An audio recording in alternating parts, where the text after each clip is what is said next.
Okay, நம்ம இன்னைக்கு பார்க்கக்கூடிய பாடம் என்ன அப்படின்னு பாத்தீங்கன்னா சிந்து சமவெளி நாகரீகம் பாடம்.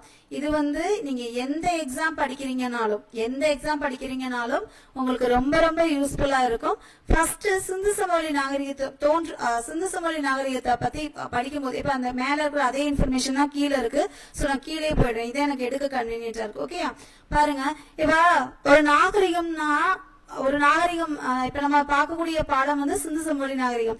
இந்த நாகரிகத்துக்கு முன்னாடியும் சில நாகரிகங்கள் இருந்திருக்கு, பின்னாடியும் சில நாகரிகங்கள் இருந்திருக்கு.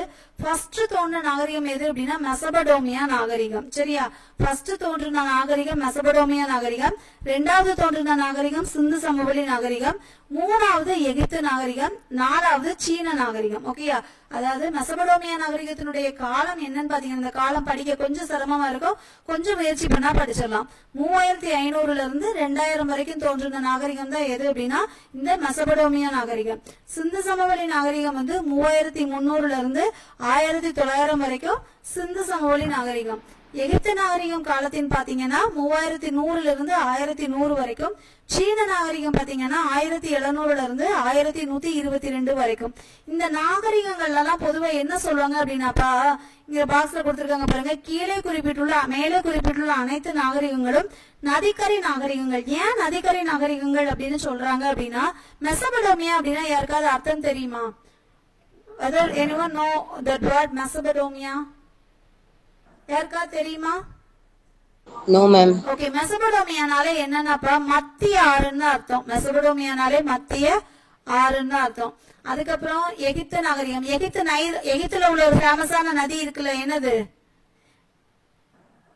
நைல் நதி. சிந்து சமவெளி நாகரிகத்துல சிந்து நதி இருக்கு. சீனால யாங்டிஷி ஆறு, அதுவும் ஒவ்வொரு ஊருக்கு சம்பந்தப்பட்டது இருக்கு.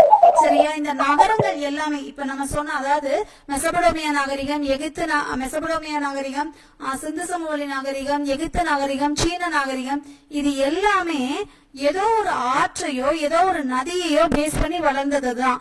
அதனாலதான் இதை என்ன சொல்றாங்க அப்படின்னா நதிக்கரை நாகரிகங்கள்னு சொல்றாங்க. இதனுடைய வரிசை அமைப்பு இதுலதான்ப்பா கரெக்டா இருக்கும். ஃபர்ஸ்ட் தோன்றது மெசபடோமியா நாகரிகம் 3500 இருந்து 2000, ரெண்டாவது சிந்து சமவெளி நாகரிகம் 3300 இருந்து 1900 வரைக்கும், மூன்றாவது எகிப்து நாகரிகம், நான்காவது சீன நாகரிகம். சரியா, பொதுவா மனிதர்கள்னு பாத்தீங்கன்னா அந்த காலத்துல குழுக்களா இருந்தாங்க. அந்த குழுக்கள் என்னவா மாறுச்சு அப்படின்னா சமுதாயங்களா மாறுச்சு. சமுதாயங்கள் தான் என்னாச்சு அப்படின்னா காலப்போக்கில் நாகரிகங்களா மாறுச்சு. சரியா, இப்ப நம்ம பார்த்தோம்ல, இவங்க எல்லாமே நதிக்கரையில தான் தங்களுடைய வாழ்வாதாரத்தை கொண்டு வந்தாங்க அப்படின்னு. அவங்க வாழ்வாதாரங்கள் எல்லாமே நதிக்கரையில இருந்ததற்கான காரணம் என்னன்னா இதை படிச்சு வச்சுக்கோங்க, கூற்றுல கேட்கலாம். ஃபர்ஸ்ட் பாத்தீங்கன்னா வளமான மண் இருந்ததுனால அவங்க நதிக்கரையை தேர்ந்தெடுத்தாங்க.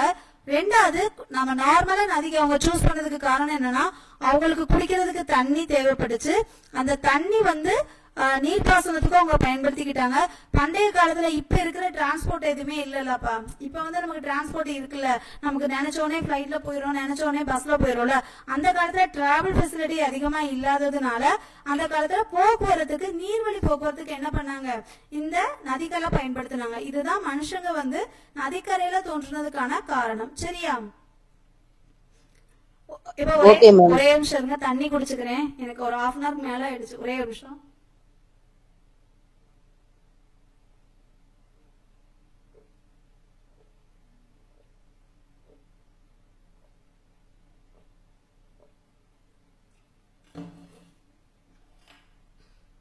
அந்த மாதிரிப்பா இந்த சிந்து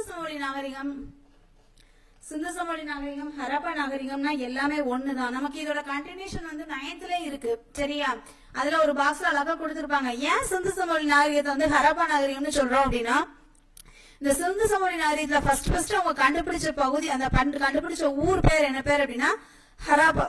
அதனாலதான் அது என்ன சொல்லுவாங்க அப்படின்னா ஹராப்பா நாகரிகம்னு சொல்லுவாங்க. இந்த ஹராப்பா அப்படிங்கிற சொல்லுக்கு என்ன பேர் அப்படின்னா புதையுண்ட நகரம்னு அர்த்தம். இத கூட கேள்வியா கேட்கலாம். ஹராப்பா அப்படிங்கிற சொல்லினுடைய பொருள் என்ன அப்படின்னா புதையுண்ட நகரம்னு அர்த்தம். இந்த புதையுண்ட நகரத்தை பொறுத்த மட்டும், இந்த ஹராப்பாவை பொறுத்த மட்டும் ஒரு 3 பேர் வருவாங்க, 3 ஆய்வாளர்கள் வருவாங்க. அதுல ஃபர்ஸ்ட் யார் வருவா அப்படின்னா சார்லஸ் மேஷன். இந்த சார்லஸ் மேஷன் அவர்கள் தான் முதல்ல என்ன பண்ணுவாரு அப்படின்னா ஹராப்பா நகரத்தினுடைய இடிபாடுகளை முதல்ல தன்னுடைய நூல்ல விவரிச்சிருப்பாரு. ரொம்ப இம்பார்ட்டன்ட் கேள்வி. ஹராப்பா நகரத்தினுடைய இடிபாடுகளை முதல்ல தனது நூல்ல விவரிச்சவர் யாரு அப்படின்னா இந்த சார்லஸ் மேஷன் தான். இது என்ன அப்படின்னாப்பா, அவர் வந்து இந்த சார்லஸ் மேஷன் யார் அப்படின்னு பாத்தீங்கன்னா கிழக்கிந்திய கம்பெனில பணிபுரிஞ்சிருப்பாரு, ஆராய்ச்சியாளரும் கூட. அதாவது சிந்து சமவெளி நாகரிகத்துல ஹராப்பானா என்ன அர்த்தம், புதையுண்ட நகரம்னு அர்த்தம். இந்த ஹராப்பா நாகரிகத்தினுடைய இடிபாடுகளை முதல்ல ஒருத்தர் பார்த்தவர் யாரு, தன்னுடைய நூலை விவரிச்சவர் யாரு அப்படின்னா சார்லஸ் மேசன். இந்த சார்லஸ் மேசன் தான் தன்னுடைய நூலை விவரிச்சிருப்பாரு. ஓகே, அவர் நூலை விவரிச்சிருக்காரு, சரி, அவர் யாருன்னு எங்களுக்கு தெரியணும் அப்படின்னா அவர் யாரு அப்படின்னா கிழக்கிந்திய கம்பெனில பணிபுரிந்த ஒரு படை வீரர், அது மட்டும் இல்லாம ஒரு ஆராய்ச்சி வீரர். அவர் வந்து எங்க போவாரு அப்படின்னா பாகிஸ்தான்ல உள்ள வட இந்திய பகுதிகளை பார்வையிட்ட போது சில செங்கல் திட்டுகளை பார்த்திருப்பாரு. அப்ப பாத்தீங்கன்னா அதுல வந்து அவர் எப்படி எழுதியிருப்பாருங்கிறத கொடுத்திருப்பாங்க, நோட் பண்ணி வச்சுக்கோங்க. பாலடைந்த செங்கோட்டை உயரமான சுவர்களுடனும் கோபுரங்களுடனும் ஒரு மலை மீது கட்டப்பட்டுள்ளது என குறிப்பிட்டார். இதுதான் ஹராப்பா இருந்ததற்கான முதல் வரலாற்று சான்று. அதாவது ஹராப்பா அப்படின்னு ஒரு ஊர் இருந்ததற்கான முதல் வரலாற்று சான்று எது அப்படின்னு பாத்தீங்கன்னா யாரு, நம்ம சார்லஸ் மேஷன் அவர்கள். இதை எப்படி ஞாபகம் வச்சுக்கோங்க, இடிபாடை சரி பண்றவங்க யாரு, மேஷன் வேலை பாக்குறவங்க, கொத்தனார் வேலை பாக்குறவங்க தானே சரி பண்ணுவாங்க. அந்த மாதிரி ஞாபகம் வச்சுக்கோங்க. ஓகேயா, நல்லா பாத்துக்கோங்க. அந்த பாலடைந்த செங்கோர் கோட்டை உயரமான சுவர்களுடனும் கோபுரங்களுடனும் மலை மீது கட்டப்பட்டுள்ளது என குறிப்பிட்டார். ஹராப்பா இருந்ததற்கான முதல் சான்று இந்த இது ஜான் மார்ஷல், இந்த சார்லஸ் மேஷன் எழுதுற குறிப்பாடுகள் தான். சரியா, அடுத்து பாருங்க, நம்ம 1856ல முதல்ல என்ன பண்ணுவாங்க அப்படின்னா லாகூர்ல இருந்து கராச்சிக்கு ரயில் பாதை அமைப்பாங்கப்பா. முதல்ல ரயில் பாதை அமைச்சிருப்பாங்க. 53ல மும்பைக்கும் தானேக்கும் இடையில ரயில் பாதை அமைச்சிருப்பாங்க. 1856ல என்ன பண்றாங்க பொறியாளர்கள், லாகூர்ல இருந்து கராச்சிக்கு வந்து என்ன பண்றாங்க அப்படின்னா ரயில் பாதை அமைக்கிறாங்க. அந்த ரயில் பாதைக்காக என்ன பண்ணுவாங்க அப்படின்னா நிலத்தடியை தோண்டுவாங்க. தோண்டும் போது அதுல நிறைய புதுசா செங்கற்கள் திட்டுகள்லாம் கிடைக்கும். ஆனா அவங்களுக்கு அதோட பலனை தெரியாததுனால அவங்க என்ன பண்ணுவாங்க அப்படின்னா அந்த ரயில் பாதை கட்டுறதுக்கே என்ன பண்ணிடுவாங்கன்னா பயன்படுத்திடுவாங்க. சரியா, இந்த நல்லா ஞாபகம் வச்சுக்கோங்க. முதல்ல வந்து ஹராப்பா நகரத்தினுடைய இடிபாடுகளை யாரு விவரிக்கிறா தன்னுடைய நூல்ல, சார்லஸ் மேஷன். அதுக்கப்புறம் வந்து அவரை வந்து சொல்றாரு, பாலடைந்த செங்கோட்டை வந்து உயரமான சுவர்களுடையும் கோபுரங்களுடையும் ஒரு மலை மீது கட்டப்பட்டிருக்கு, இதுதான் ஹராப்பா இருந்ததற்கான முதல் வரலாற்று சான்று அப்படிலாம் சொல்றாரு. அதுக்கப்புறம் 1856 என்ன பண்றாங்க, லாகூர்ல இருந்து கராச்சிக்கு ரயில்வே ட்ராக்காக இடத்த தோன்றாங்க. அப்ப நிறைய கற்கள் கிடைக்குது. பட் அவங்களுக்கு வந்து அதோட சென்ஸ் தெரியாம அதை வச்சு அவங்க என்ன பண்றாங்க, யூஸ் பண்ணி கட்டிடுறாங்க. இதுக்கப்புறம் நீங்க இந்த பாக்ஸ்க்கு வந்துருங்கப்பா. பாக்ஸ் இன்ஃபர்மேஷன் இல்லையா, இதுக்கப்புறம் நீங்க இந்த பாக்ஸ் நோட் பண்ணிக்கோங்க. அதுக்கப்புறம் தான் என்ன பண்றாங்க அப்படின்னா நம்ம தொல்லியல் துறையை நிறுவுறாங்க. அதாவது ASI அப்படிங்கிற அமைப்பு. அதாவது 56ல லாகூர்ல இருந்து கராச்சிக்கு வந்து ரயில்வே ட்ராக் தோண்டும் போது நிறைய பொருள் கிடைக்குது. அது தெரியாம அவங்க என்ன பண்றாங்க, கட்டிடுறாங்க. கட்டிட்டு என்ன பண்றாங்க, 1861ல இந்திய தொல்லியல் துறை அப்படிங்கிற தொல்லியல் துறையை நிறுவுறாங்க. இந்த இந்திய தொல்லியல் துறைக்கு இங்கிலீஷ் வெர்ஷனும் தெரிஞ்சு வச்சுக்கோங்க, இது கூட கேட்கலாம். ASI அப்படிங்கிறது என்ன அப்படின்னாப்பா ஆர்கியாலஜிக்கல் சர்வே ஆஃப் இந்தியா அப்படின்னு. இதை யாரு நிறுவுறா அப்படின்னா அலெக்சாண்டர் கன்னிங்ஹாம் அவர்கள் நிறுவுறாரு. இந்த அலெக்சாண்டர் கன்னிங்ஹாம் யார் அப்படின்னு பாத்தீங்கன்னா ஒரு நில அளவையாளர், அதாவது சர்வேயர்னு சொல்லுவோம்ல, அந்த சர்வேயர். இதனுடைய தலைமையகம் எங்க இருக்கு அப்படின்னு பாத்தீங்கன்னா புதுடில்லியில இருக்கு. இதனுடைய தலைமையகம் எங்க இருக்கு அப்படின்னு பாத்தீங்கன்னா புதுடில்லியில இருக்கு. 56ல தோன்றாங்களா, 61ல என்ன பண்றாங்க அப்படின்னா இந்த நில அளவை துறையை உருவாக்கிடுறாங்க. அதுக்கப்புறம் தான் 1920ல என்ன பண்ணுவாங்க அப்படின்னா ஹராப்பா மற்றும் மொஹஞ்சதாரோ இந்த நகரங்களை வந்து ஆய்வு செய்ய ஆரம்பிப்பாங்க. ஃபர்ஸ்ட் வந்து எப்பன்னா இந்த இயர் முக்கியம், இதுல இல்ல நோட் பண்ணி வச்சுக்கோங்க.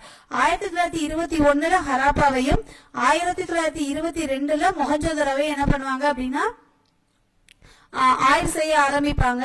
அப்பதான் வந்து அவங்களுக்கு வந்து என்ன உண்மையாவே நிறைய விஷயங்கள் தெரியும். ஃபர்ஸ்ட் என்ன தெரியும் அப்படின்னு பாத்தீங்கன்னா இங்க பாருங்க, இந்த 1924ல இந்திய தொல்பொருள் ஆய்வுத்துறையின் இயக்குனரான சர் ஜான் மார்ஷல் ஹராப்பாவிற்கும் மொஹஞ்சதாரோவிற்கும் இடையே பொதுவான அம்சங்கள் இருப்பதை கண்டுபிடித்தார். இப்ப இதுல 3 பேர் வருவாங்க, புரியுதா? ஃபர்ஸ்ட் யார் வருவான்னு சொன்னேன், சார்லஸ் மேசன். ஃபர்ஸ்ட் சார்லஸ் மேஷன் வருவாருன்னு சொன்னேன். அதுக்கடுத்து யார் வந்தா கன்னிகாம் வருவாரு. அதுக்கப்புறம் அலெக்சாண்டர் கன்னிகாம். அதுக்கப்புறம் யார் வருவா அப்படின்னா ஜான் மார்ஷல் வருவாரு. அந்த மார்ஷல் வந்து என்ன பண்ணுவாரு அப்படின்னா 21 ஹராப்பாவையும் 22 மொஹஞ்சதாரோவையும் ஆராய்ச்சி பண்றாரு. ஆராய்ச்சி பண்ணிட்டு 24 அறிக்கை கொடுக்கறாரு. எப்படி கொடுக்கறாரு அப்படின்னா ஹராப்பா மொஹஞ்சதாரோ ரெண்டுலயுமே பொதுவான அம்சங்கள் காமனான விஷயங்கள் நிறைய இருக்கு அப்படின்னு சொல்லி ஒரு அறிக்கை வந்து கொடுக்கிறாரு. அதாவது அப்படி கண்டுபிடிச்சதனுடைய நோக்கமே அதோட பர்பஸ் என்னன்னா அப்ப இது எல்லாமே ஒரே நாகரிகத்தை சார்ந்ததா தான் இருக்கும் அப்படின்னு கண்டுபிடிக்கிறாங்க. சரியா? இது மட்டும் தெரிஞ்சுக்கிட்டா போதும். அடுத்து மேல போயிடலாம். மேல ஒரு பாக்ஸ் விட்டுட்டோம் இல்லையா? நாகரிகம், சிந்து சமவெளி நாகரிகத்தை வந்து நாகரிகம்னு சொல்றோம்ல.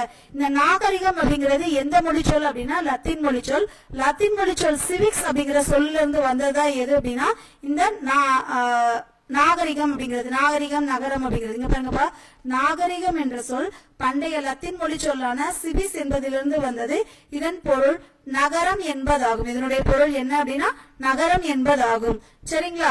அடுத்து பாருங்க, இப்போ தொல்லியல் ஆய்வாளர்கள்லாம் தங்களுடைய இடத்தை கண்டுபிடிக்கிறாங்கன்னு பார்த்தோம்ல. அவங்க எப்படி கண்டுபிடிப்பாங்க, எதை வச்சு கண்டுபிடிப்பாங்க அப்படிங்கறதான் நம்ம இப்ப பார்க்க போறோம். பாருங்க, அகழ்வாராய்ச்சியில செங்கற்கள், கற்கள், உடைந்த பானை ஓடுகள் இதை வச்சுதான் அவங்க ஆராய்ச்சியாளர்கள் என்ன பண்றாங்க அப்படின்னா அவங்களுடைய காலத்தை வந்து கண்டுபிடிச்சுக்கிறாங்க. அது மட்டும் இல்லாம இலக்கிய ஆதாரங்களை என்ன செய்யறாங்க அப்படின்னா பயன்படுத்துறாங்க. இலக்கிய ஆதாரங்களை பயன்படுத்துறாங்க. அதுக்கப்புறம் வான்வழி புகைப்படங்கள், புதையுண்ட நகரங்கள் இதெல்லாமே பயன்படுத்துறாங்க. இதெல்லாம் வந்து நீங்க ஜெனரலா ரீட் பண்ணிக்கோங்க. ஆனா உங்களுக்கு ரொம்ப முக்கியமான இன்ஃபர்மேஷன் என்ன தெரியுமா? நிலத்தடி ஆய்வு செய்ய எதை பயன்படுத்துறாங்க அப்படின்னா காந்த புலவருடி. நிலத்தடி ஆய்வு செய்ய எதை பயன்படுத்துறாங்க? நிலத்தடி ஆய்வு செய்ய காந்தப்புல வருடியை பயன்படுத்துறாங்க. அதே இப்ப வந்து நிலத்தடி ஆய்வு செய்யறதுக்கு காந்தப்புல வருடி. சில பொருட்கள் உள்ள ஏதாவது ஒரு பொருள் மறைஞ்சு கிடக்கும் இல்லையா? அதை வந்து என்ன பண்றாங்க அப்படின்னா தொலை நுண்ணுணர்வு முறை மூலமா என்ன செய்யறாங்க அப்படின்னா அவங்க அதை பத்தின இன்ஃபர்மேஷனை என்ன பண்றாங்க தெரிஞ்சுக்கிறாங்க. அதுக்கப்புறம் பாருங்க, இப்ப இது நம்ம சொல்லிட்டோம். தொழில் துறை பத்தி நான் சொல்லிட்டேன் இல்லையா? அடுத்து பாருங்க, இவங்களுடைய கால வரையறை. இந்த கால வரையறை பொறுத்த மட்டுக்கும் இது புவியியல்ல எங்க வரைக்கும் பரவி இருந்துச்சு அப்படின்னா தெற்காசியால இருந்துச்சு. அதே மாதிரி சிந்து சமவெளி நாகரிகம் மனுஷன் முதல்ல அறிந்த உலோகம் எது அப்படின்னாப்பா செம்பு தான். மனுஷன் முதல்ல அறிந்த உலோகம் எது? செம்பு, வெண்கலம் எல்லாமே ஒண்ணுதான். அதே மாதிரி பக்கத்துல எழுதி வச்சுக்கோங்க, இந்த சிந்து சமவெளி நாகரிக மக்களுக்கு இரும்பை பத்தி தெரியவே செய்யாது. எதை பத்தி தெரியாது? இரும்பு பத்தி தெரியாது. இவங்களுடைய காலம் நம்ம முன்னாடியே பார்த்தோம் இல்லையா? பொது ஆண்டுக்கு முன்பு 3300 இருந்து 1900 வரைக்கும் கதிரியக்க கார்பன் வயது மூலமா தான் இவங்க வந்து என்ன பண்றாங்க அப்படின்னா அந்த பொருளினுடைய வயதை வந்து முடிவு பண்றாங்க. இதனுடைய பரப்பளவு எத்தனை சதுர லட்சம் கிலோமீட்டர் அப்படின்னா 13 லட்சம் சதுர கிலோமீட்டர். இதுல நகரங்கள் வந்து எத்தனை நகரங்கள் இருந்துச்சு அப்படின்னா 6 பெரிய நகரங்கள் இருந்துச்சு. கிராமங்கள் வந்து எத்தனை கிராமங்கள் இருந்துச்சு அப்படின்னா 200க்கும் மேற்பட்ட கிராமங்கள் இருந்தது. நல்லா பாருங்க, நகரங்கள் வந்து 6 பெரிய நகரங்கள், கிராமங்கள் வந்து 200க்கும் மேற்பட்டவை. நல்லா பாருங்கப்பா, புவி எல்லை அப்படிங்கிறது தெற்காசியா ஃபுல்லாவே. காலப்பகுதி வந்து வெண்கல காலம். இதனுடைய காலம் வந்து 3300 இருந்து 1900 வரைக்கும். பரப்பு வந்து 13 லட்சம் சதுர கிலோமீட்டர். நகரங்கள் வந்து 6 பெரிய நகரங்கள் இருந்தது. கிராமங்கள் வந்து 200க்கும் மேற்பட்டவை இருந்தது. சரியா? அடுத்து வந்து வெண்கல காலம். வெண்கல காலம் அப்படிங்கிறது என்ன அப்படின்னா மக்கள் வெண்கலத்தால் ஆன பொருட்களை பயன்படுத்தின காலத்தை தான் என்ன சொல்லுவோம் அப்படின்னா வெண்கல காலம் அப்படின்னு சொல்லுவோம். ஏற்கனவே நான் சொன்னேன், சிந்து சமவெளி நாகரிக காலம் வெண்கல காலம். அவங்களுக்கு இரும்பினுடைய பயனை பத்தி என்ன செய்யாது, தெரியாது அப்படின்னு. அடுத்து பாருங்க, இந்த பாக்ஸ பொறுத்த மட்டும் பேரு ஞாபகம் வச்சுக்கோங்க. அதே தொல்பொருள் ஆய்வாளர்கள் இந்திய எல்லைகளில் ஹைராப்பா நாகரிகம் பரவி இருந்த இடங்களை கண்டுபிடித்துள்ளனர். எதெல்லாம் அப்படின்னா மொஹஞ்சதரோ, அம்ரி, கோட்டிஜி, டோல்வீரா, லோத்தல், கன்வேரிவாலா, காலிபங்கன், மிட்டாதாய், ராக்கி கர்கி, ஹராப்பா, அடுத்து வந்து மந்தா. இந்த பொருட்கள், இந்த ஊர் எல்லாமே எதுல கிடைச்சது அப்படின்னா சிந்து சமவெளி நாகரிகத்துலதான் கிடைச்சது. பொதுவாகவே சிந்து சமவெளி நாகரிகத்தை என்ன சொல்லுவாங்க அப்படின்னா நகர நாகரிகம். இதுக்கு முன்னாடி பார்த்தோம்ல, நகரம்ங்கிறது எந்த மொழி சொல்னு பார்த்தோம்? லத்தீன் மொழி சொல். ஓகே, அதனுடைய பொருள் என்ன? நகரம். நகரில் வசிப்பவர் அப்படின்னு. இந்த நகர நாகரிகம் அப்படின்னு சொன்னாங்கன்னா அதுக்கு ஒரு காரணம் இல்லாம சொல்லிருக்க மாட்டாங்கல்ல. அதை ஏன் அப்படி சொன்னாங்க அப்படின்னு பாத்தீங்கன்னா சிறப்பான நகர திட்டமிடல் கரெக்டா பிளான் பண்ணி கட்டியிருக்காங்க. சிறப்பான கட்டிடக்கலை வேறுபாடு இருந்திருக்கு. தூய்மைக்கும் பொது சுகாதாரத்திற்கும் கொடுக்கப்பட்ட அதிக முன்னுரிமை. தூய்மை, பொது சுகாதாரம் இதுக்கெல்லாம் நிறைய முன்னுரிமை கொடுத்திருக்காங்க.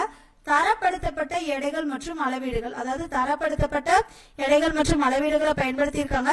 விவசாய கைவினை தொழில்களுக்கான அடித்தளம். ஒரு நாகரிகம் நகர நாகரிகம்னு சொல்றாங்க அப்படின்னா அதற்கான காரணம் இருக்கும் இல்லையா? என்னென்ன காரணம்லாம் இருக்கு? சிறப்பான திட்டமிடல், சிறப்பான கட்டிடக்கலை வேறுபாடு, தூய்மைக்கும் பொது சுகாதாரத்திற்கும் அதிக முன்னுரிமை, தரப்படுத்தப்பட்ட எடைகள் மற்றும் அளவீடுகள், விவசாய கைவினை பொருட்களுக்கான அடித்தளம். இது எல்லாமே இருந்ததுனாலதான் அந்த நாகரிகத்தை என்ன சொல்றாங்க அப்படின்னா நகர நாகரிகம் அப்படின்னு சொல்றாங்க. அது மட்டும் இல்லாம ஹராப்பா நாகரிகத்தை பொறுத்த மட்டுக்கும்பா ரொம்ப சிறப்பு வாய்ந்த திட்டமிடப்பட்ட நகர அமைப்புன்னு சொன்னாங்க இல்லையா? அது எப்படின்னு பாத்தீங்கன்னா மேல் நகர அமைப்பு, கீழ் நகர அமைப்பு. இதுல மேல் நகர அமைப்பு எந்த பகுதியில இருக்கும் அப்படின்னா மேற்கு பகுதியில இருக்கும். கீழ் நகர பகுதி எங்க இருக்கும் அப்படின்னா கிழக்கு பகுதியில இருக்கும். இந்த மேல் நகர அமைப்பு எப்படி இருக்கும் அப்படின்னா நகரத்தினுடைய மேற்கு பகுதி சற்று உயரமானது, கோட்டை எனப்பட்டது. மேற்கு பகுதி எப்படி இருக்கும் அப்படின்னா உயரமானதாகவும் இருக்கும், கோட்டைன்னு இருக்கும். இதை யாரு பயன்படுத்திக்கிட்டு இருந்தா அப்படின்னு பாத்தீங்கன்னா நகர நிர்வாக, அதாவது வாழ்க்கையினுடைய மேல் மட்டத்தில் இருக்கக்கூடிய நகர நிர்வாகிகள் தான் இதை பயன்படுத்தி இருந்தாங்க. எந்த நகர அமைப்ப? மேல் நகர அமைப்பு. இதுல என்னெல்லாம் இருந்தது அப்படின்னா பெருங்குளம், தானிய களஞ்சியம், இதெல்லாமே எதுல இருந்துச்சு அப்படின்னா பெருங்குளமும் தானிய களஞ்சியமும் இருந்தது. அடுத்து கீழ் நகர அமைப்புல சற்று கிழக்கு பகுதி, சற்று உயரம் தாழ்ந்த பகுதி. இதுல யார் இருப்பா அப்படின்னா நார்மலா இருக்கக்கூடிய பொதுமக்கள், அதாவது காமன் பீப்புள். இப்ப நம்ம இருக்குல்ல போய்ஸ் கார்டன்ல ரொம்ப ரிச்சஸ்ட் பீப்புள் இருக்காங்க இல்லையா? அந்த மாதிரி ஹரப்பா நாகரிகத்திலையும் 2 நாகரிகம் இருந்திருக்கு. மேல் நகரம், கீழ் நகரம் அப்படின்னு இருந்திருக்கு. அந்த மேல் நகரத்துல கொஞ்சம் வசதி படைச்சவங்க இருந்திருக்காங்க. தானிய களஞ்சியம், பொதுக்குளம் எல்லாமே மேல் நகரத்துல வரும். கீழ் நகரம் அப்படிங்கிறது சற்று உயரம் தாழ்ந்த பகுதி, அதிக பரப்பு கொண்டது, பொதுமக்கள் வசிக்கக்கூடிய இடமா இருந்திருக்கு. அடுத்து ஒரு பாக்ஸ் இருக்கு இல்லையா? இது ரொம்ப முக்கியமான இன்ஃபர்மேஷன். நிறைய கேள்வி ப்ரீவியஸ் இயர்ல கேட்ட கேள்வி உள்ள பகுதி என்னன்னு பாத்தீங்கன்னா மெகர்கர். மெகர்கர் அப்படிங்கிறது என்ன அப்படின்னாப்பா சிந்து சமவெளி நாகரிகத்தினுடைய முன்னோடி எது அப்படின்னா மெகர்கர். சரியா? இந்த மெகர்கர் என்ன அப்படின்னு பாத்தீங்கன்னா புதிய கற்கால மனிதன் வாழ்ந்த இடம். இத கூட ஒரு கேள்வியா கேட்கலாம். மெகர்கர் மக்கள் வாழ்ந்த காலம் புதிய கற்காலம், பழைய கற்காலம் அப்படின்னு கேள்வி கேட்கலாம். சரியா? மெகர்கர் அப்படிங்கிறது என்ன அப்படின்னா புதிய கற்கால மக்கள் வாழ்ந்த ஒரு இடம் தான் எது அப்படின்னா மெகர்கர். இது எங்க இருக்கு அப்படின்னு பாத்தீங்கன்னா பாகிஸ்தான் நாட்டுல பலுசிஸ்தான் இப்ப இருக்கு. பாகிஸ்தான் நாட்டுல பலுசிஸ்தான் ஆற்று பள்ளத்தாக்குல இது இருக்கு. தொடக்க கால மனிதர்கள் வாழ்ந்ததாக கண்டறியப்பட்ட இடங்கள்ல ஒண்ணு. நீங்க சோசியலை பொறுத்த மட்டுக்கும் உள்ள எல்லாமே படிச்சாலும் ரொம்ப ஃபிங்கர் டிப்ஸ்ல இருக்க வேண்டியது பாக்ஸ் இன்ஃபர்மேஷன். ஓகேவா? ஓகே. மெகர்கர் புதிய கற்கால மக்கள் வாழ்ந்த ஒரு இடம். இது பாகிஸ்தான் நாட்டில் பலுசிஸ்தான் மாநிலத்தில் போலன் ஆற்று பள்ளத்தாக்கில் அமைந்துள்ளது. தொடக்க கால மனிதர்கள் வாழ்ந்ததாக கண்டறியப்பட்ட இடங்கள்ல ஒண்ணு. அது மட்டும் இல்லாம மக்கள் வேளாண்மையிலும் கால்நடை வளர்ப்பிலும் ஈடுபட்டதற்கான சான்றுகள் கிடைச்சிருக்கு. எங்கப்பா? இந்த மெகர்கர்ல. மெகர்கர் அப்படிங்கிறது புதிய கற்கால மக்கள் வாழ்ந்த ஒரு இடம். பாகிஸ்தான் நாட்டுல பலுசிஸ்தான் மாநிலத்துல போலன் ஆற்று பள்ளத்தாக்குல அமைஞ்சிருக்கு. தொடக்க கால மனிதர்கள் வாழ்ந்ததா கண்டறியப்பட்ட இடங்கள்ல ஒன்று.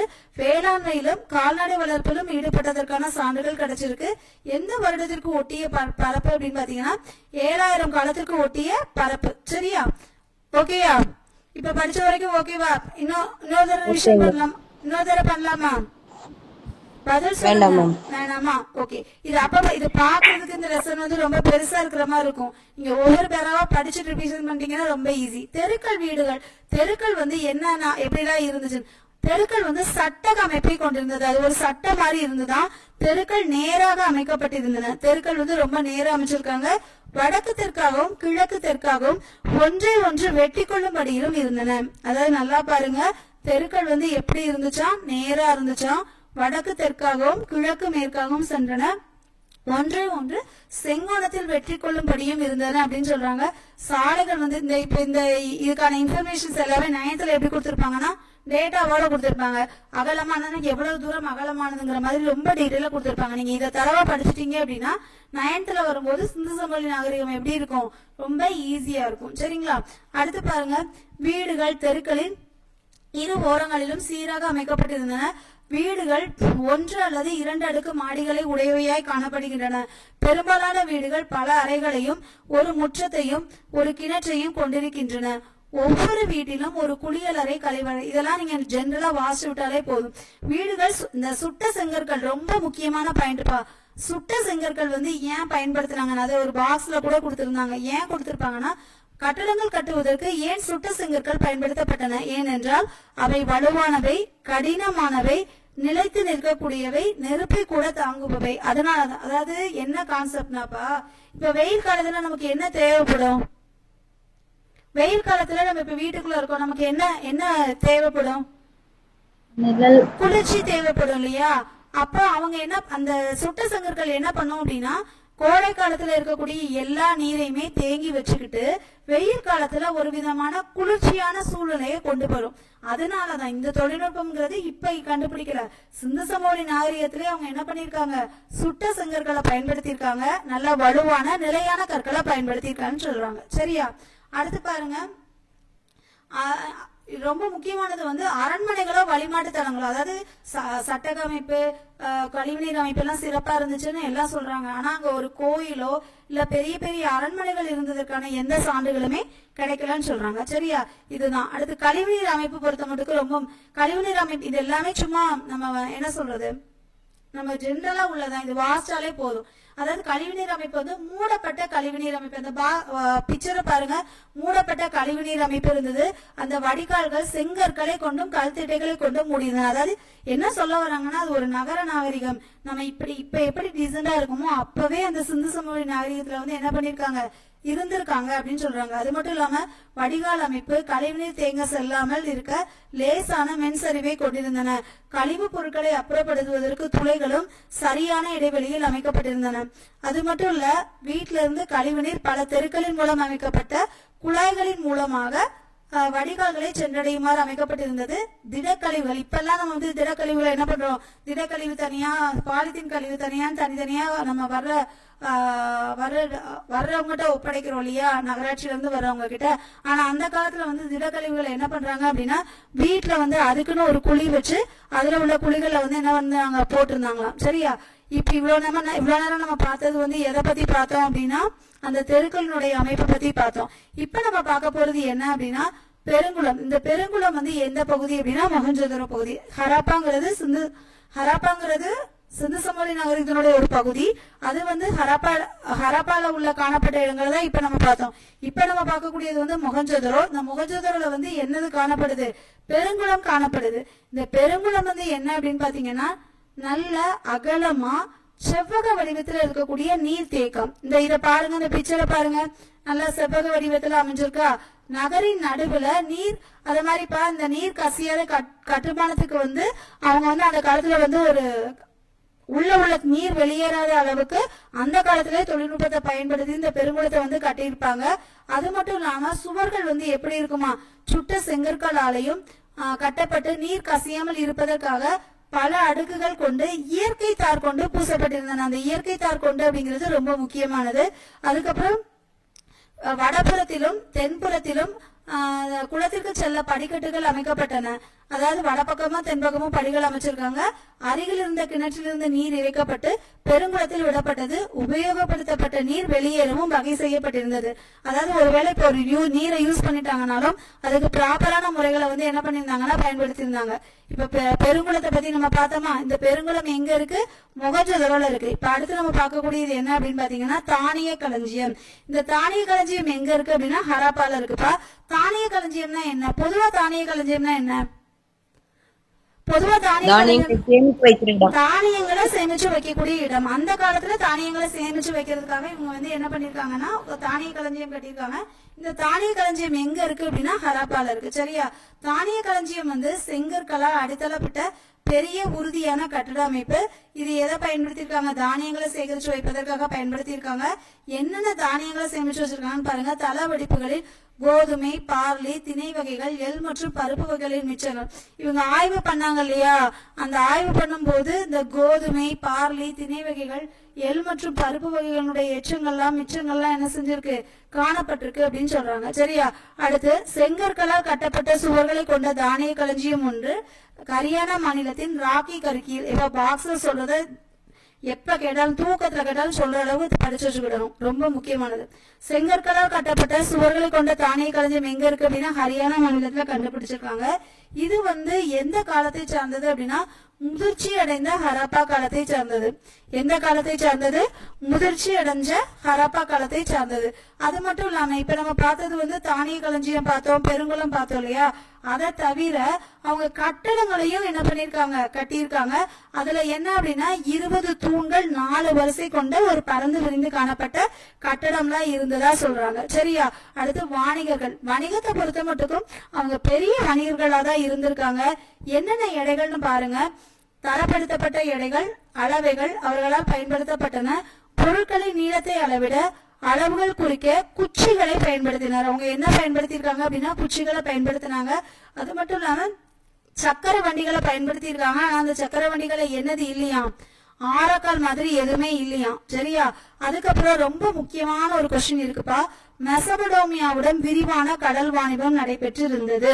மெசபடோமியா நாகரிகம் தான் முதல்ல தோன்றின நாகரிகம். நம்ம பார்த்தோம்ல, மெசபடோமியா நாகரிகத்துக்கு அப்புறம் தானே சிந்து சமவெளி நாகரிகம் வரும், அப்படித்தானே? ஹலோ, இப்ப பதில் சொல்லுங்க.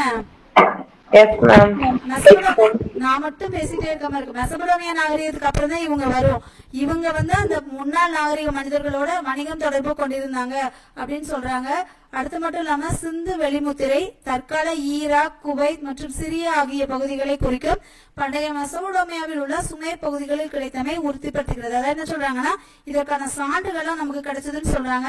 அடுத்து ரொம்ப முக்கியமான டேட்டா ஹைலைட் பண்ணி வச்சுக்கோங்க. சுமேரியாவுடைய அரசர் யாரு அப்படின்னா நாராம்சின். இந்த நாராம்சின் அப்படிங்கிறவன் சிந்துவெளி பகுதியில் இருக்கக்கூடிய மெலுக்கா அப்படிங்கிற இடத்துல அணிகலன் வாங்கியதா அவன் ஒரு குறிப்பை எழுதி வச்சுட்டு போயிருக்கான். யாரு அப்படின்னா சுமேரியாவினுடைய அரசர் நாராம்சின் சிந்து சமவெளி பகுதியில மெலுக்கா அப்படிங்கிற இடத்துல அணிகலன் வாங்கியதற்கான சான்றுகள்லாம் இது கிடைச்சிருக்கு. அது மட்டும் இல்லாம போக்குவரத்துக்கு இவங்க எந்த மிருகத்தை பயன்படுத்துறாங்கன்னு கேட்பாங்க. எது அப்படின்னா காளைகள். அது மாதிரி இவங்களுக்கு நான் அப்ப சொல்லியிருந்தேன்ல, இவங்களுடைய காலம் வெண்கல காலம். இவங்களுக்கு இரும்பை பத்தி தெரியாதுன்னு சொன்னேன். அத மாதிரி இவங்களுக்கு காளைகள் தெரியும், குதிரையை பத்தி தெரியாது. எந்த மிருகத்தை பத்தி தெரியாது, குதிரையை பத்தி தெரியாது. சரியா? அடுத்து பாரசீக வளைகுடா மற்றும் மெசபடோமியாவில் கண்டுபிடிக்கப்பட்ட பட்டத்தை போன்ற உருளை வடிவ முத்திரைகள் காணப்படுகின்றன. இந்த உருளை வடிவ முத்திரைகள் தான் மெசபடோமியாவுக்கும் சிந்து சமவெளி நகரத்துக்கும் இடையே வாணிக தொடர்பு இருந்ததையே உறுதியா சொல்லுது. சரிங்களா? அடுத்து ரொம்ப முக்கியமானது அந்த கப்பல் கட்டும் தளம் லோத்தல். இது எழுதி வச்சுக்கோங்க, நம்ம பெரிய கிளாஸ்ல படிப்போம். முதலால் மனிதனால் உருவாக்கப்பட்ட செயற்கை கப்பல் கட்டும் தளம் தான் எது அப்படின்னா லோத்தல். முதலால் மனிதனால் கண்டுபிடிக்கப்பட்ட செயற்கை கப்பல் கட்டும் இதுதான் என்ன அப்படின்னா இந்த லோத்தல். இந்த லோத்தல் எங்க இருக்கு அப்படின்னாப்பா குஜராத்ல சபர்மதி ஆற்றங்கரையில இருக்கும். குஜராத்ல சபர்மதி, இதெல்லாம் எழுதி வச்சுக்கோங்க. இந்த புக்ல இருக்கானு தெரியல, ஆனா நமக்கு 9th புக்ல வரும். குஜராத்ல சபர்மதி ஆற்றங்கரையில இருக்கும். இது பாருங்க, தற்காலத்து குஜராத்தில் உள்ள லோத்தலில் கப்பல் கட்டும் தளம் மற்றும் செப்பலிடும் தளம் இருக்கு. லோத்தல் என்னும் இடம் குஜராத்தின் சபர்மதி ஆற்றின் துணை ஆற்றின் கரையில் அமைந்துள்ளது. இது எந்த துணை ஆற்றின் கரையில் அமைந்திருக்கு? லோத்தல் என்னும் இடம் குஜராத்ல சபர்மதி ஆற்றில உள்ள ஒரு துணை ஆற்றின் கரையில என்ன பண்ணிருக்கு, அமைஞ்சிருக்கு. சரிங்களா? அடுத்து மொஹஞ்சதரோல என்னென்னலாம் கண்டுபிடிச்சிருக்காங்க அப்படின்னு சொல்லி சொல்றாங்க. பாருங்க, அமர்ந்த நிலையில் உள்ள ஒரு ஆண் சிலை மொஹஞ்சதரோவில் உள்ள கட்டிடத்தில் கண்டுபிடிக்கப்பட்டது. எந்த சிலை? உட்கார்ந்து இருக்கிற மாதிரி ஒரு மனுஷனுடைய உருவம் கிடைச்சிருக்கு. அதுல தலைப்பட்டை, இந்த புக்ல பாருங்க பணில், தலைப்பட்டை வலது கை பகுதியில் உள்ள சிறிய அணிகலனுடன் காணப்படுகிறது.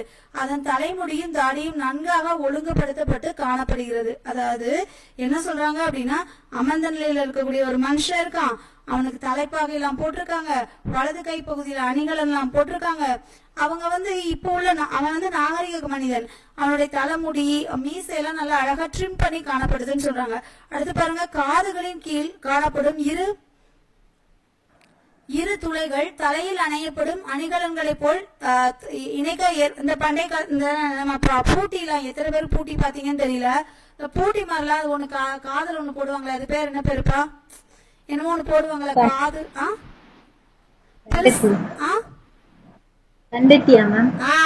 போடுவாங்கல்ல காதை பெருசா போட்டிருப்பாங்கல்ல அத மாதிரி இவங்க பயன்படுத்தி இருக்காங்க. அடுத்து இடது கால் பூக்கள் மற்றும் இடது தோல் பூக்கள் மற்றும் வளையங்களின் வடிவமைப்பில் அலங்கரிக்கப்பட்ட ஒரு மேலங்கி, அதாவது ஷால் மாதிரி மூடி இருக்காங்கன்னு சொல்றாங்க. அதுக்கடுத்து அததான் சொல்றாங்க இந்த மொஹஞ்சதாரோ தலைவர் எப்படி எல்லாம் இருந்தாரு அப்படிங்கிற அந்த பிக்சர்ல என்னெல்லாம் இருந்துச்சு அப்படின்னு. அடுத்து அளவீடுகள், ஏற்கனவே சொன்னேன் தரப்படுத்தப்பட்ட அளவீடுகளை உருவாக்குனாங்க அப்படின்னு. இதுல ஒரு அளவீடு கொடுத்திருக்காங்க பாருங்க, இது ரொம்ப முக்கியமான அளவீடுப்பா. அதாவது என்ன அப்படின்னா, குஜராத் மாநிலத்தில் லோத்தலில் உள்ள கண்டுபிடிக்கப்பட்ட அளவுகோல் 1700-400 மீட்டர் வரை சிறிய அளவீடுகளை கொண்டுள்ளது. இதுதான் கண்டுபிடிக்கப்பட்ட அளவீடுகள்ல மிகச்சிறிய பிரிவு. அந்த காலத்துல அளவீடுகள் கண்டுபிடிச்சிருக்காங்க இல்லையா, அதுல மிகச்சிறிய பிரிவு எது அப்படின்னா இதுதான். அதனுடைய அளவு எத்தனை மில்லிமீட்டர் அப்படின்னா 1704 மில்லிமீட்டர். சரியா? அடுத்து பாருங்க, மனிதர்களால் முதலில் கண்டுபிடிக்கப்பட்ட மற்றும் பயன்படுத்தப்பட்ட உலோகம் எது அப்படின்னா செம்பு. மனுஷன் முதல்ல கண்டுபிடிச்ச உலோகம் எது அப்படின்னா செம்பு தான். அதுக்கடுத்து இருக்கக்கூடிய பாக்ஸ் எல்லாம் ரொம்ப ரொம்ப இம்பார்ட்டன்ட் பாக்ஸ். ஃபர்ஸ்ட் பாருங்க, மொஹஞ்சதாரோல வேற இன்னொன்னு கண்டுபிடிச்சாங்க. என்ன கண்டுபிடிச்சாங்க அப்படின்னா, நான் இதை வாசிக்கல, நான் உங்களுக்கு கதையா சொல்லுறேன். மொஹஞ்சதாரோல ஒரு வெண்கலத்தாலான ஒரு பெண் சிலை கண்டுபிடிச்சிருக்காங்கப்பா. அந்த பெண் சிலைய நம்ம சர் ஜான் மார்ஷல்ங்கிறவர் யாருப்பா? இப்பதான் நடத்தினேன். மார்ஷல்ங்கிறவர் யாருன்னு சொல்லுங்க.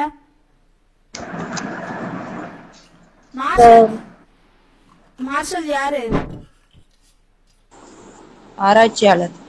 அந்த இது படைவீரர்கள் ஆய்வு நடத்துறதுக்கு இதா இருந்தாங்க மிஸ். அதாவது மார்ஷல்ங்கிறவர் நம்ம பார்த்தது மேஷன். நம்ம மூணாவதா பார்த்தா மார்ஷல். இந்த மார்ஷல் யாரு அப்படின்னா ஹரப்பாவையும் மொஹஞ்சதாரோவையும் ஆராய்ச்சி பண்ணிட்டு 1924 பொதுவான அம்சங்கள் இருக்குன்னு சொன்னாரு இல்லையா, அவர் தான் இந்த மார்ஷல். சரியா? அவர் இந்த சிலையை கண்டுபிடிப்பாரு. பார்த்த உடனேயே என்ன யோசிப்பாரு அப்படின்னா, இது ரொம்ப வருஷத்துக்கு முன்னாடி உள்ள சிலைன்னு கண்டுபிடிக்க சொல்றதுக்கு அந்த பழைய காலத்தை சார்ந்தது மாதிரி தெரியல. ஏன்னா இது என்ன சொல்றது, அவ்வளவு தெளிவா இருந்துச்சு அந்த சிலைகள்லாம், நம்புறதுக்கு கஷ்டமா இருந்துச்சு அப்படின்னு சொன்னாரு. சரியா? பாருங்க, ஆனா இது சிந்து சமவெளி நாகரிகத்தை சார்ந்ததா, மொஹஞ்சதாரோல காணப்பட்ட ஒரு வெண்கல சிலை தான். சரியா? அடுத்து பாருங்க, இந்த கேவிடி துறைமுகம். கேவிடிங்கிறது ஒண்ணும் இல்லப்பா, கொற்கை, வஞ்சி, தொண்டி. இந்த துறைமுகங்களை தான் என்ன சொல்லுவாங்க அப்படின்னா கேவிடின்னு சொல்லுவாங்க. இந்த கொற்கை, வஞ்சி, தொண்டி வளாகம், அதாவது இது தமிழ்நாட்டுல ஃபேமஸா இருந்ததா இந்த கேவிடி.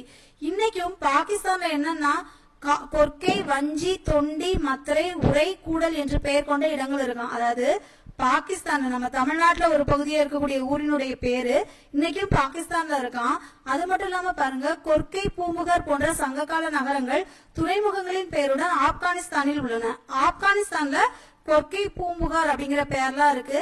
அது மட்டும் இல்லாம ஆப்கானிஸ்தான்ல உள்ள ஆறுகளான காவிரி, பொருன்ஸ் மற்றும் பாகிஸ்தான்ல உள்ள ஆறுகளான காவிரி, வாலா, பொருணை, அதாவது தமிழ்நாட்டுல உள்ள ஆறுகளினுடைய பெயரை ஆப்கானிஸ்தான்ல வச்சிருக்காங்க. அந்த அளவுக்கு சிறப்பு வாய்ந்தது நம்ம ஊர் அப்படின்னு சொல்றாங்க. சரியா? அடுத்து சிந்து சமவெளி நாகரிக மக்களினுடைய என்ன சொல்றது பொக்கிஷங்கள் அப்படின்னு பாத்தீங்க அப்படின்னா, அவங்க என்ன பண்ணாங்கன்னா பருத்தி ஆடைகள் அணிஞ்சிருந்தாங்க. சரியா? அது மட்டும் இல்லாம நூலை கண்டுபிடிக்கிறதுக்காக சுழல் அச்சுகள்லாம் என்ன பண்ணிருந்தாங்கன்னா கண்டுபிடிச்சிருக்காங்க. கம்பளி ஆடைகளையுமே ஓரளவு பயன்படுத்திருக்காங்க அப்படின்னு சொல்றாங்க. சரிங்களா? அடுத்து குடியிருப்புகள் அன்பாவும் அமைதியாவும் இருந்திருக்காங்க. குடியிருப்புகள் தரைமட்டத்தில இருந்து நன்கு உயர்த்தப்பட்ட தளங்கள்ல கட்டப்பட்டு இருந்ததாம். சிந்து சமவெளி மக்கள் அமைதியான வாழ்க்கை. ஏன்னா படை வீரர்கள் பயன்படுத்திய கருவிகள் இருந்ததற்கான சான்றுகள் எதுவுமே கிடைக்கல அப்படின்னு சொல்றாங்க. அது மட்டும் இல்லப்பா, அவங்களுடைய மேம்பட்ட நிலையை இப்போ ஒருத்தருடைய ஸ்டேட்டஸ் நம்ம எதை வச்சு டிசைட் பண்ணுவோம் நார்மலா? ஒருத்தவங்க பணக்காரங்க இல்ல வசதி கூடினவங்க குறைஞ்சவங்க எதை வச்சு நம்ம டிஸ்கஸ் பண்ணுவோம்?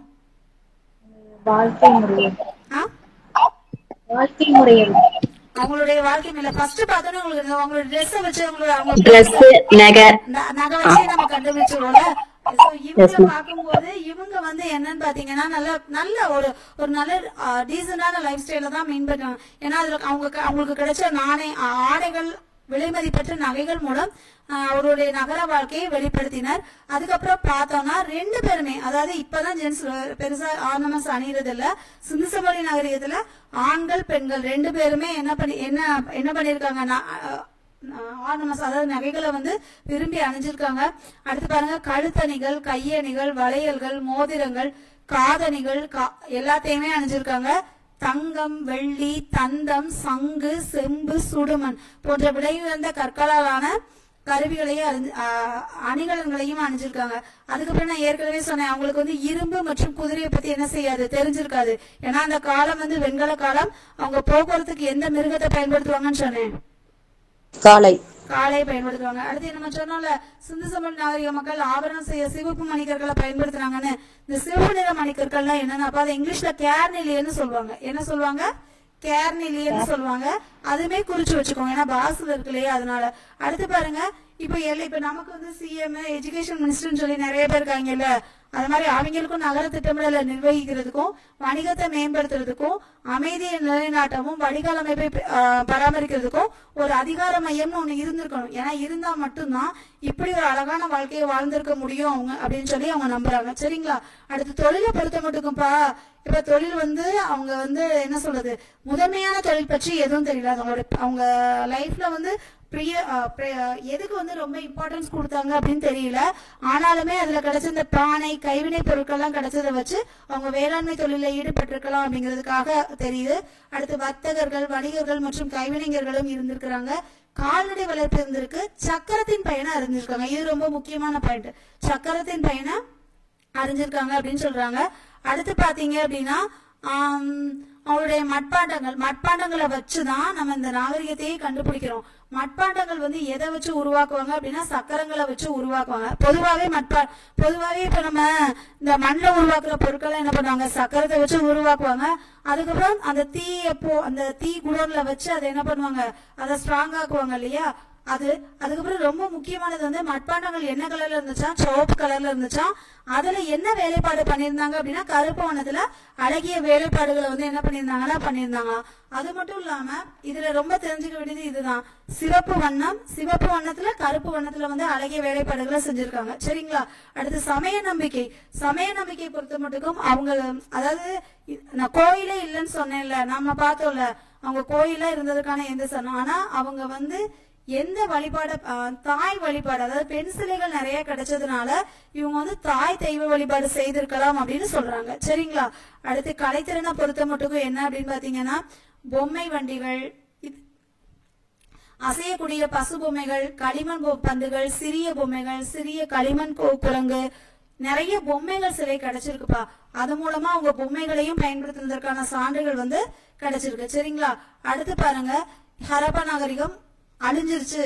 அந்த ஹரப்பா நாகரிகம் அழிகிறதுக்கான காரணம் என்ன அப்படின்னு பாத்தீங்கன்னா, ஃபர்ஸ்ட் பாருங்க, ஆற்றின் கரையின் அந்த நகரங்களில் ஏற்பட்ட வெள்ளப்பெருக்கு, சுற்றுச்சூழல் மாற்றம், படையெடுப்பு, இயற்கை சீற்றங்கள், காலநிலை மாற்றம், காடுகள் அழிதல், தொற்றுநோய் தாக்குதல், இந்த மாதிரியான சில காரணங்கள்னால 1900க்கு அப்புறம் அந்த ஹரப்பா நாகரிகம் வந்து என்ன பண்ணுது, அழிஞ்சு போகுது. அடுத்து ரொம்ப முக்கியமான இன்ஃபர்மேஷன் என்னன்னு பாத்தீங்கன்னா, மொஹஞ்சதாரோ தொல்பொருள் ஆராய்ச்சி நடைபெறும் இடம் உலக பாரம்பரிய தளமாக யுனெஸ்கோ அமைப்பால் தேர்ந்தெடுக்கப்பட்டுள்ளது. அதாவது மொஹஞ்சதாரோல இன்னைக்கும் தொல்பொருள் ஆராய்ச்சி நடந்துட்டு தான் இருக்கு. சரிங்களா?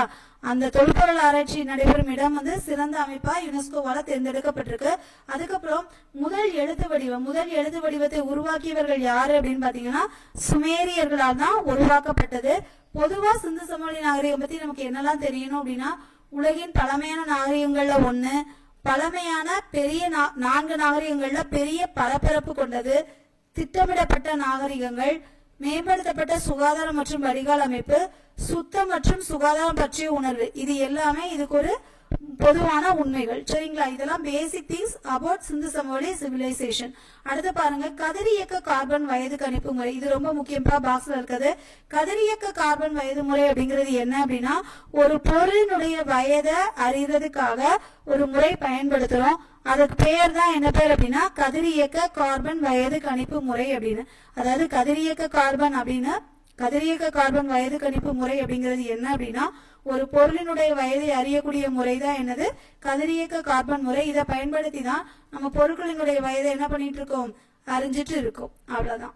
சரியா? இந்த பாடம் முடிஞ்சது.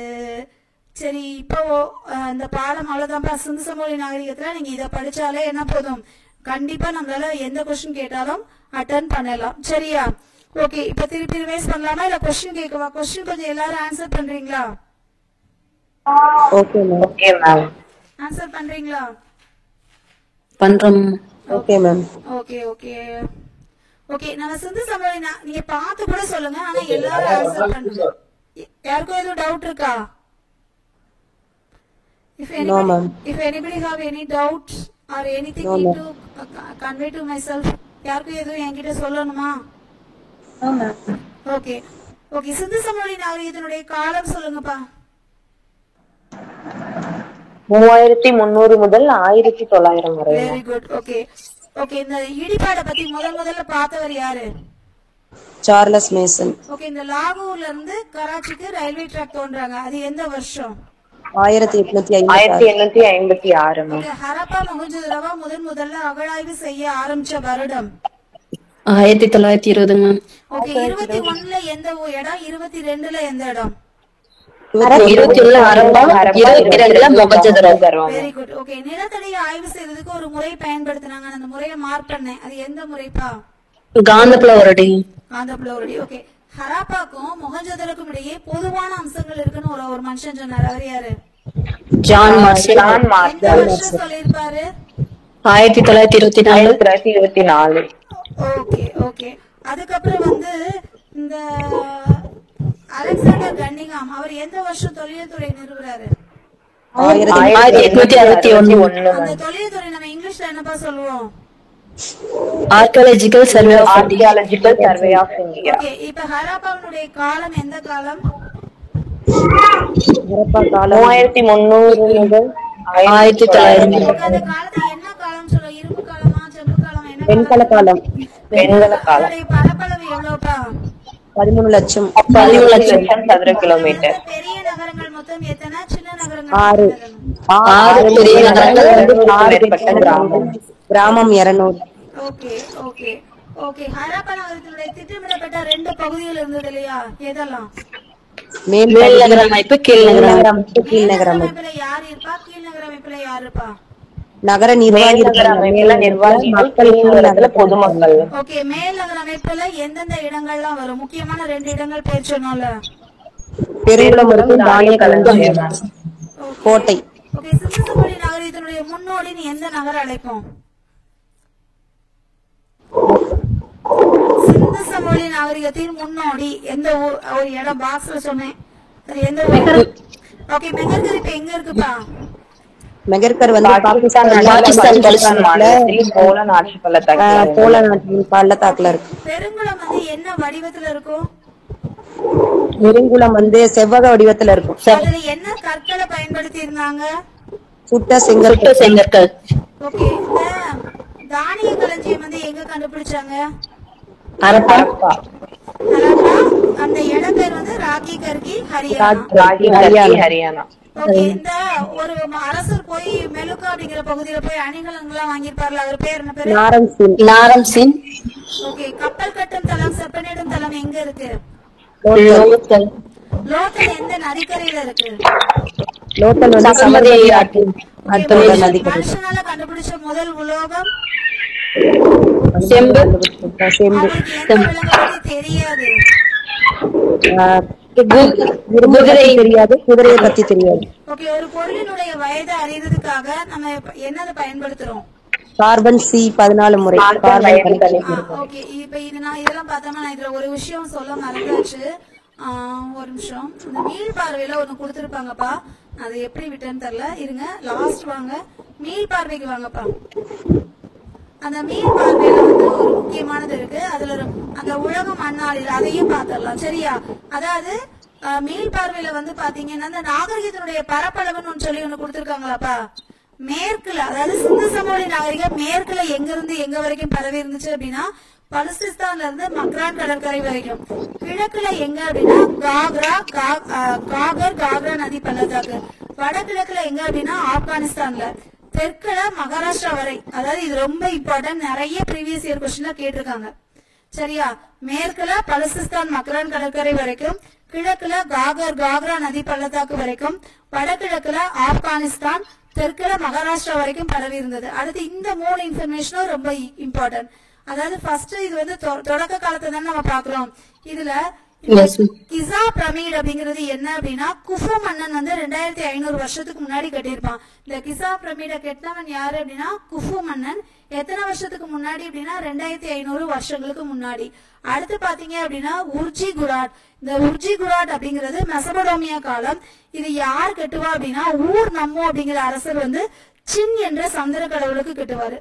இங்க பாருங்க, நல்லா பாருங்க, ஊர் ஜிகுராட் அப்படிங்கிற மெசபடோமியா காலத்துல ஊர் நம்மோ அப்படிங்கிற அரசரால சந்திர கடவுளுக்கு கட்டப்பட்டதான் எது அப்படின்னா ஊர் ஜிகுராட் அப்படிங்கிற பகுதி. அடுத்து பாத்தீங்க அப்படின்னா அபு சிம்பல். அபு சிம்பல் அப்படிங்கிறது என்ன அப்படின்னு பாத்தீங்கன்னா எகிப்து அரசர் 2ஆம் ராம்சீஸ் என்பவரால் கட்டப்பட்ட இரட்டை கோயில்கள் உள்ள இடம் தான் எது அப்படின்னா இந்த அபு சிம்பல் அப்படிங்கிறது. சோ இந்த இன்ஃபர்மேஷனும் ரொம்ப முக்கியம். சரியா, நோட் பண்ணிட்டீங்களா? நோட் பண்ணிட்டோம் மேம். Note பண்ணிட்டோம். ஓகே, இந்த லெசன் முடிஞ்சது. இந்த லெசன்ல ஏதாவது டவுட்ஸ் இருக்கா? ஓரளவு கேட்கும் போதே ஓரளவு மெமரி ஆகுதாப்பா? Yes, ma'am. நீங்க இதுக்கப்புறம் இந்த லெசனை ஒரு ஆடியோவா நான் கண்டிப்பா யூடியூப்ல நம்ம ஆப்ல அப்டேட் பண்ண சொல்லிருக்கேன் சார். நான் அதுக்குதான் வந்து இதை ரெக்கார்டே பண்ணிருக்கேன். சரியா, அவ்வளவுதான் இந்த லெசன். இதை நீங்க படிச்சுக்கிட்டீங்க அப்படின்னா